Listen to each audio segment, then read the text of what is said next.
اعوذ باللہ من الشیطان الرجیم، بسم اللہ الرحمن الرحیم۔ نجیب بھائی اور اس تعلیمی ادارے سے وابستہ تمام لوگ، پیارے بچوں، منتخب نمائندوں، اکابرین شہر، السلام علیکم۔ آج یہ شہر جو کبھی پاکستان کا دارالحکومت تھا، حکومت چلی گئی، ذمہ داری اسی شہر پہ چھوڑ کے چلی گئی۔ اب یہ بات دیکھیے بھائی، ایک تو یہ ہے کہ میں اس بات کو مانتا ہوں کہ تعصب جو ہے وہ سچ نہیں ہوتا ہے، لیکن سچ کو بھی تعصب نہیں سمجھنا چاہیے۔ بہرحال میں اتنا سچ نہیں بولوں گا کہ وہ ایک اچھا کام ہو رہا ہونا چاہیے۔ نجیب بھائی بتا رہے تھے کہ یہ بھی ڈونرز نے بنایا ہے، وہ بھی ڈونرز نے بنایا ہے، یہ تو ٹیکس کے پیسوں سے بننا چاہیے تھا۔ یہ شہر اس ملک کے جو ٹیکس جمع ہوتا ہے اس کا ابھی بھی 70% دے رہا ہے، اور جو سنے میں جمع ہوتا ہے اس کا 97% دے رہا ہے۔ تو آپ لوگ اگر آپ کی ڈونیشن سے، یہ دنیا میں شہر کراچی یہ دنیا کا کیپٹل ہے چیریٹی کا۔ یہ جناح اسپتال کسی سرکار کے خرچے سے نہیں چل رہا ہے، یہ ڈونرز کی تھی مدد سے چل رہا ہے۔ پاکستان کا سب سے بڑا اسپتال کوئی سائبر نائف دکھا رہا ہے تو حکومت نہ وفاق کی نہ صوبے کی، اس کا ایک پیسہ نہیں لگ رہا ہے یہاں کے تعلیمی اداروں میں، یہاں کے اسپتالوں میں۔ یہ شہر ٹیکس بھی دے رہا ہے اور ڈونیشن بھی دے رہا ہے۔ یہ شہر خیرات میں پل رہا ہے، تو پورے ملک کو خیرات دے رہا ہے۔ اور یہ شہر آپ دنیا بھر میں جائیں لکھا رہتا ہے، روڈ بن رہی ہوتی ہے تو لکھا رہتا ہے، اسکول کا کمرہ بن رہا ہوتا ہے تو لکھا ہوتا ہے، اسپتال میں دوا دی جا رہی ہوتی ہے لکھا ہوتا ہے کہ یہ آپ کی your tax money at work. دیکھا ہے نا نجیب بھائی، your tax dollar is at work. کہ تم نے جو پیسہ دیا تھا اسے گٹر صاف ہو رہا ہے، تم نے جو پیسہ دیا تھا اس سے روڈ بن رہی ہے، تم نے جو پیسہ دیا تھا اس سے اسکول کی ضرورت پوری ہو رہی ہے۔ یہ شہر اپنے گلی کوچوں کے لیے، اپنے نالی کے لیے، اپنے پانی کے لیے، آب رسانی کے لیے، نکاسی آب کے لیے، سڑکوں کے لیے، گلیوں کے لیے، محلوں کے لیے، تعلیم کے لیے، اسپتالوں کے لیے ٹیکس دے رہا ہے۔ تو پھر سوال یہ ہے کہ ڈونیشن سے کیوں چل رہا ہے پاکستان اگر ایک ملک ریاست، تو اس ٹیکس کا حساب جو آپ کو دینے والوں کو دینا پڑتا ہے۔ جو ٹیکس دے رہے ہوتے ہیں ریاست جواب دہ ہوتی ہے کہ آپ کا ٹیکس کہاں لگ رہا ہے، کراچی کا ٹیکس کہاں لگ رہا ہے، اس پہ ڈیٹیل میں جانے کی ضرورت نہیں ہے۔ اور جہاں تک تعلق ہے، میں زیادہ نہیں بولوں گا، انشاءاللہ تعالی ان حالات میں ملک نہیں چل پائے گا۔ ملک کا نظام، آپ کہہ رہے تھے کہ جتنی مخالفت ہو اتنا مزہ آتا ہے، لیکن یہ مخالفت دشمن کی طرف سے ہو تو مزہ آنا چاہیے۔ اگر یہ اپنوں کی طرف سے ہو تو پریشانی کی بات ہے، تبدیلی کا تقاضا رکھتی ہے۔ یہ نظام ہی سب سے بڑا دشمن ہے، اور نظام کے تمام محافظ بھی اس ملک کے عوام کے، اس ملک کی تقدیر کے، اس ملک کے مستقبل کے سب سے بڑے دشمن ہیں۔ اس نظام کو بڑے چھناکے کے ساتھ، پوری طاقت کے ساتھ، پوری قوت کے ساتھ گرانے، توڑنے اور بکھیرنے کی ضرورت ہے، اس کے علاوہ کوئی تبدیلی نہیں آنی۔ اور یہ بھی ایک طریقہ ہے، تعلیم سب سے مضبوط ہتھیار ہے، جبر کے کسی بھی نظام کے لیے کھڑے ہونے کی ہمت بھی دیتا ہے، طاقت بھی دیتا ہے، قوت بھی دیتا ہے، صلاحیت بھی دیتا ہے۔ ایسے جتنے بھی اسکول ہیں، آپ نے ایدی صاحب اس پورے خطے کے نہیں دنیا کے سب سے بڑی چیریٹیبل آرگنائزیشن کراچی ان پہ چھوڑا ہوا تھا. ایک سرکار کی جانب سے، نہ صوبے کی جانب سے، نہ وفاق کی جانب سے ایک ایمبولنس نہیں چلتی.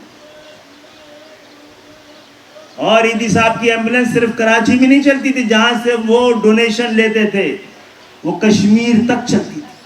اسی شہر کے بیٹے تھے. اس کے بعد آپ کو پتہ ہے کہ دوسری بڑی پاکستان کی چیریٹیبل آرگنائزیشن کون تھی جس کی ہر طرف کراچی سمیت ننکانہ صاحب میں بھی، کشمیر میں بھی، گلگت بلتستان میں جس کی یہ ایمبولینس چلتی تھی، وہ تھی خدمت خلق کمیٹی، خدمت خلق فاؤنڈیشن. اس کی فاؤنڈیشن ہی اکھاڑ کے لے گئے. ہمارا بھی ایک اسکول ہم چلا رہے ہیں، جا کے دیکھ نہیں پا رہے ہیں نجیب بھائی. آپ خوش قسمت ہے کہ یہاں بیٹھے ہیں، اپنے اسکول کے بارے میں بات کر رہے ہیں. ہماری شہر سے ایسی محبت ہے، جو کچھ کیا ہے وہ جتا بھی نہیں سکتے، پھر بھی خود کو آزاد سمجھتے ہیں. یہی سب سے بڑی خدمت ہے ہمارے لیے پاکستان کی. بات آبادی کی ہو رہی تھی، آبادی کے دباؤ کی ہو رہی تھی.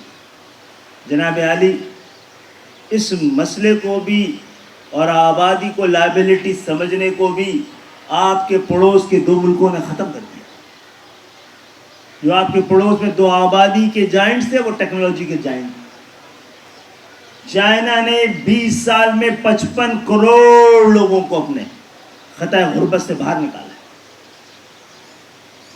انہوں نے اپنی آبادی کو لائبلٹی نہیں، ایسٹ بنا دیا. وہ کوشش آپ بھی کر رہے ہیں اس نسل کو تبدیل کرنے کی، کہ آج ڈر یہ ہے، خوف یہ ہے کہ آنے والے 15 20 25 30 35 سال کے اندر یہ دنیا ایک بہت شارٹ تیز موڑ کاٹنے والی ہے.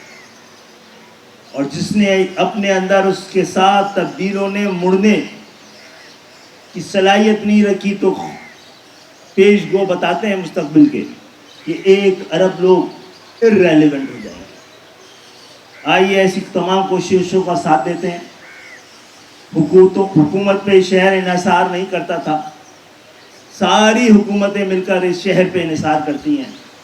آئیے کراچی کو بچاتے ہیں تاکہ پاکستان کو بچایا جا سکے. جو میرے اور آپ کے اجداد کی امانت ہے، اس کی حفاظت کریں گے، چاہے اس نے ہمارے ساتھ کچھ بھی کیا. کیونکہ ہم تو مجبور وفا ہیں، مگر اے جانے جہاں اپنے اس شاخ سے کوئی ایسا بھی کرتا ہے.